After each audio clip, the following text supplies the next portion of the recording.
तो सन 2026 में जहाँ दुनिया बात कर रही है आर्टिफिशियल इंटेलिजेंस की, मेरी एक नई रुचि जागी है कि मैं अपने देश के कानून के बारे में बात करूं, मैं अपने देश की कानून व्यवस्था के बारे में बात करूं, मैं अपने देश के संविधान के बारे में बात करूं, मैं कुछ न्यूज़ आर्टिकल्स को लेकर एक वीडियोस क्रिएट करूं जिसमें कि समाज में हो रहे कुछ कानून के दुरुपयोग के बारे में वीडियोस बनाता हूं। ठीक है, कुछ लोगों का मानना है कि मैं साइंस बैकग्राउंड से बिलोंग करता हूं, तो ये सारी चीज़ें शायद मेरे बस की या मेरे मतलब की बातें नहीं हैं।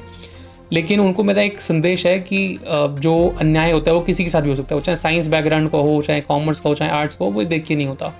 इस देश की जो मूलभूत संरचना है वो हमारे संविधान के ऊपर है। उस संविधान को लिखने का अपना एक इतिहास है।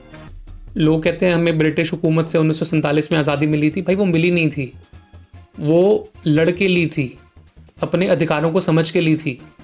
वो इस विजन के साथ ली थी कि जो उस जनरेशन ने या उनके पहले वाली जनरेशन्स ने ब्रिटिशर्स की जो प्रताड़ना झेली, वो प्रताड़ना हमारे आने वाले समाज को ना मिले, हमारा देश उन चीज़ों से मुक्त हो सके।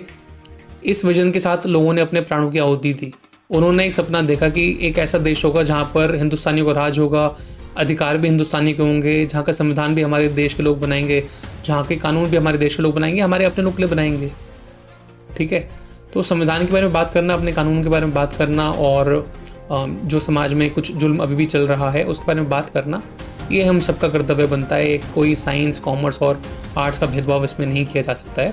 देखो, समाज ना दो तरीके से आप देख सकते हो। एक तो समृद्ध समाज है जिसको ईज़ ऑफ एक्सेस है, उसको लगता है और इम्प्रूवमेंट होना चाहिए, जो अच्छी चीज़ है।